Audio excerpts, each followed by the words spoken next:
Hi, I'm Chris. Welcome to our home. Today, I want to talk about how we package pins when we trade online so that they make it to their destination safely.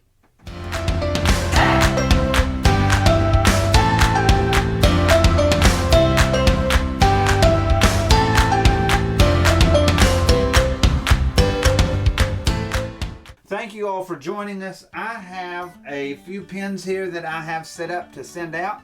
These are some that I traded with Gerard from Canada. And so we traded these on our site, Disney Pin Trading with Managing Mickey on Facebook. It's a private group. If you all want to join it, you can look it up and ask to join, and then we'll approve you. And so he won this Splash Mountain pin for a drawing that we did at 150, I believe it was, subscribers. And then he decided he wanted to trade some pins, so we worked out a trade for all of these for some pins that he has. So I'm going to be packaging these today, and I'm going to use these pins for what we've traded, and then I'm going to use this foam board to send his pins in between so that it'll arrive there and have a harder surface to keep it from getting as beat up. There are a few tricks along the way, so I want to show you that so that when you're shipping pins, your pins don't have rub marks from the styrofoam. So bear with me, and we're going to show you just how to do that.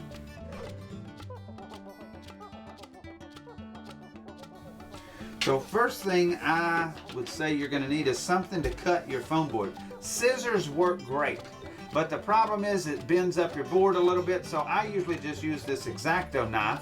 And in order to figure out how long each piece needs to be, I just go ahead and start stabbing them in there. But what you're going to want to do is count up how many backs you have, unless you already have your backs on your pins. You're going to want to count up how many backs you need to pull out to ship with your pins. And then you're going to need some plastic. And so here's what we're going to do. We're going to go ahead and transfer our pins over and count up the backs. So this one has 2 backs. So I'm going to lightly press that in. I'm going to do this one the same way, lightly press it in. And I'm going to continue suit with all of these. So we're at 2, 4, and then we'll count the rest.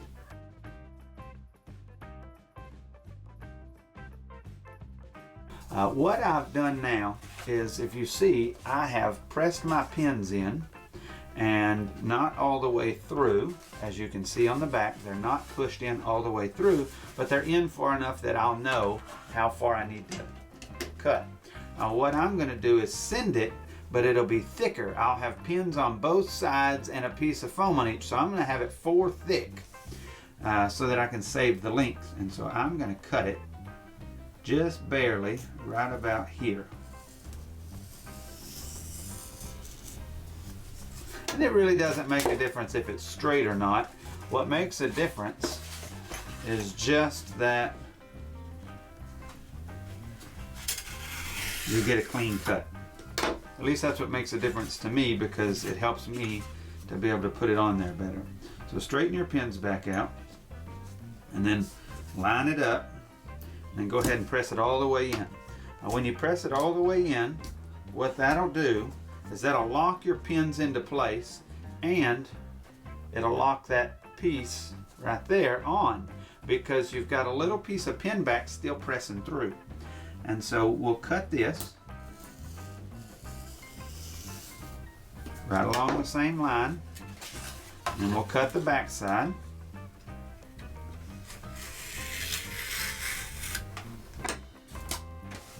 And then we're going to lay it down here face down this time. Technically, we can just lay it regular. Lay it on here regular again. And then we're going to cut it one more time. And what this will do is this will provide our fronts and our backs. So now I'll cut this.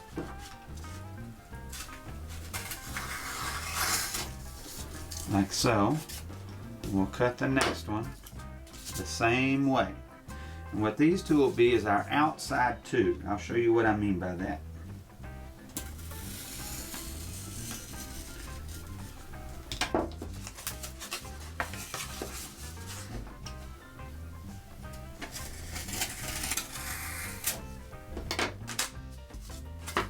All right, so this one's going to sit on that side, and on this side we're going to have these other pins.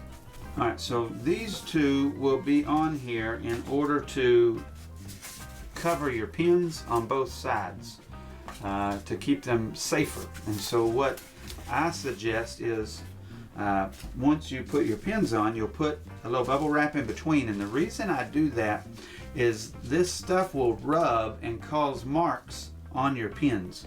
And so what you don't want to have happen is your pins to be damaged. But putting this in between keeps it from getting damaged that way.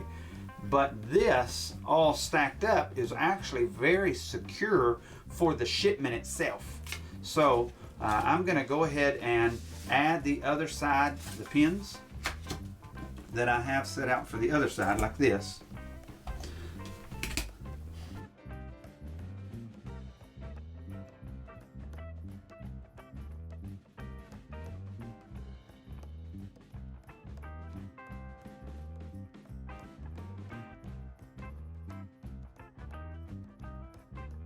All right, so now then that we've got them all on here, you can see all of this side. Flip it around, you have all of this side, and then what we're going to do is wrap it in the plastic like this.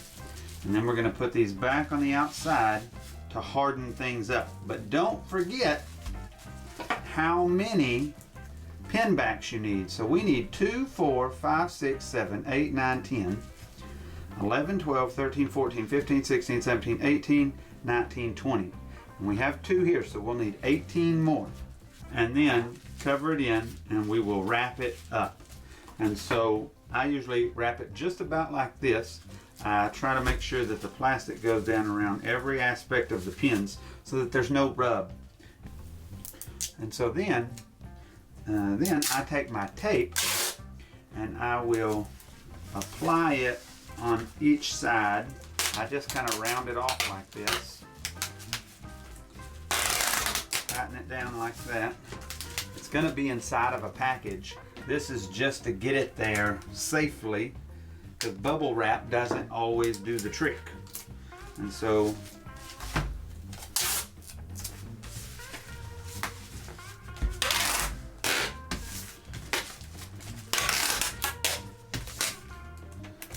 there.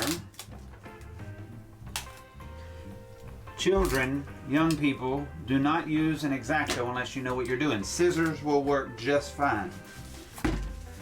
So if you're using an X-Acto, make sure you have your parents with you at all times. Please do not use them if you don't.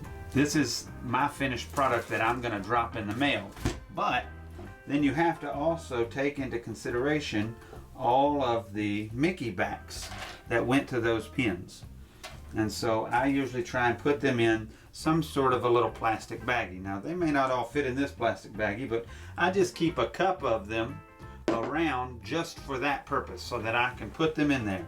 And so I want to make sure, because not everyone keeps theirs in books. Some people, still use the Mickey backs. And so I try and make sure and send those with them. So once you get the Mickey backs in the little baggie, you're ready to go. And you can drop this in any sort of mailer bag. It doesn't necessarily have to be a bubble wrap bag. I prefer some sort of either plastic bag or something very durable. And so that's what I would put it in. And so I like to address my bag before I put it in there. And I'm not going to put this person's address on camera, but this is ready to ship. And so super cool. What I like to do is put a little card in, something just from us to say thank you. And so I'll write, thank you on the back of one of our cards. You guys could do any sort of little handwritten note and just say, hey, thanks for the trade. We enjoyed it, or something like that. And then put that in there with it. Sometimes you might put in some stickers or some things like that. We actually sent a couple of extra pins, and so that's something that you could do. I know he had what we were trading for wasn't quite good enough for what I had, I didn't feel like, but I went on and made the trade, and I just said I would go ahead and do that for them, mainly because I feel like he was a nice guy and worked well with me on the trade. So hopefully we can build a good trade relationship over time. And so that's exactly how we package ours. We hope that you guys can find that this is a good way to package yours also. It doesn't add that much weight with that foam board, but it adds a ton of protection. And so we hope this helps. And until next time, from our house to yours.